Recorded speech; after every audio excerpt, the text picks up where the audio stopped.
Welcome back. On the roll here at Westfield Barnes Airport. From here, we're going to head south to Hartford Brainard. Pilots who frequently fly between these two airports will need to have some local knowledge about what's called the 119 transition to go through Bradley's airspace.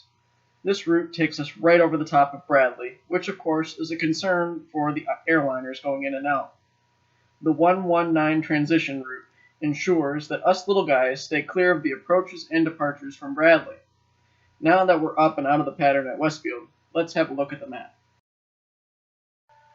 In the last video, we talked about the runways in use at Bradley. The big runways are 1533 and 624. There's also a smaller runway that runs north to south. This is runway 119 and is sadly closed permanently. Pilots flying over the top of Bradley from north to south or south to north are often asked to transition over the airport directly on top of the old runway. That allows us to transit the airspace where the big iron can't get to us, since they'll be on the takeoff or landing roll as we go overhead. Okay, back at it. Westfield gave us a transponder code and handed us off to Bradley Departure. Bradley Departure told us to expect the 119 transition directly over Bradley. See it out there on the horizon? While we're flying, let me tell you a little bit about the airplane we're in. In 1945, with World War II coming to an end, small airplane manufacturers were turning their sights to post-war America.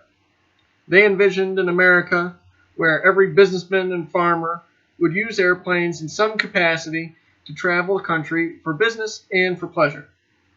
As a result, lots of small two-seat light airplane designs sprung up.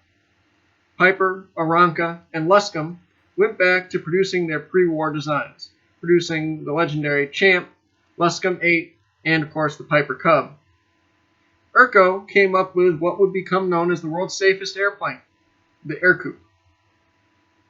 In the four-seat market, Beechcraft rolled out the first Bonanzas, and Stinson built the 108. Cessna really didn't have a pre-war design for this market, but they knew they needed something. The most advanced airplane in its class at the time was the Luscombe 8. It was small, sleek, and kind of fast for the humble 65 horsepower engine up front. So Cessna did what anyone who wanted to sell airplanes would do. They purchased a few Luscombes and reverse engineered it. The resulting airplane had a slightly wider cabin, fatter wings, spring steel landing gear, and a few other improvements to make the airplane a little more forgiving and comfortable for cross-country flying. Those design changes spell weight and drag, though, so the Cessna 140 rolled off the factory with about 20 more horsepower than the little Luscombe. This just made up the difference. With a GE radio, a fold-down Grimes landing light, and an electric turn and bank indicator, the little 140 was VFR and IFR day and night approved right out of the box in 1946. Of course, the rules are different now, and most of these planes were never upgraded for IFR use.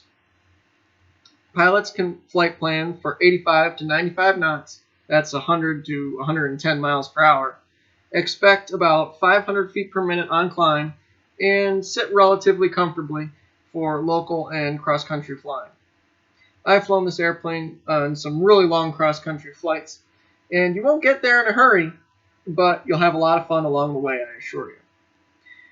Typically, used prices range between $12,000 and $35,000, depending on the condition of the engine and the airframe.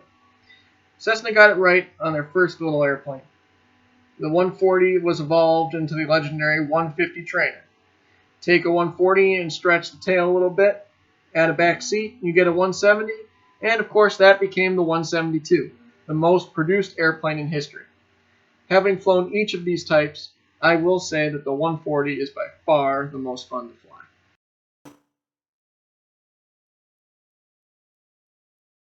fly. Okay, we're coming up on Bradley. Runway 119 runs from the approach end of runway 24 to the approach end of runway 33 in front of the private jet hangars. Bradley Departure has handed us over to Tower, and we're just minding our own business right over the top of the airport at 3,000 feet. just transition right over the top of runway 119 and you'll be all set heading to Hartford or from Hartford to Westfield. It's a turbulent day today, and Bradley's tarmac always cooks up some thermals. We've actually watched it on radar as it cooks up some thunderstorms in the summer. In my previous video, I talked to you guys about using local landmarks in our sectional chart to identify our route of flight as well as airspace boundaries. As we descend into Hartford Brainard, we should be looking for something we could use to visually identify the edge of the airspace. We have a good one coming into this airport. Interstate 291 connecting I-91 and I-84 runs right along the northeast edge of Brainard's Class Delta airspace. It's easily identified by the bridge as it crosses the river, and as we go southbound, just keep an eye out for it. You're definitely going to want to have the ATIS and be talking to tower by the time you cross that interstate. Let's take a second and look at the map. See I-291 right along the north edge of the airspace? It's a perfect visual boundary.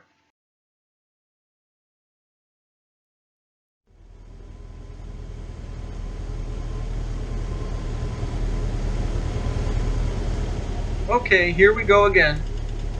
Cleared to land runway 2 at Hartford Brainard.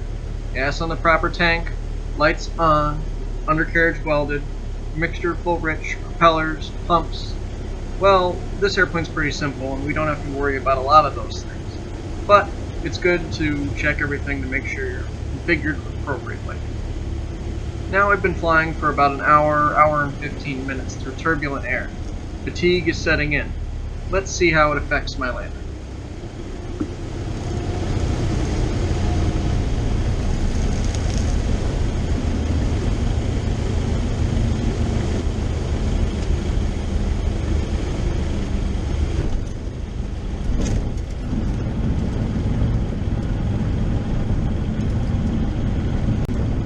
Well, that was an arrival.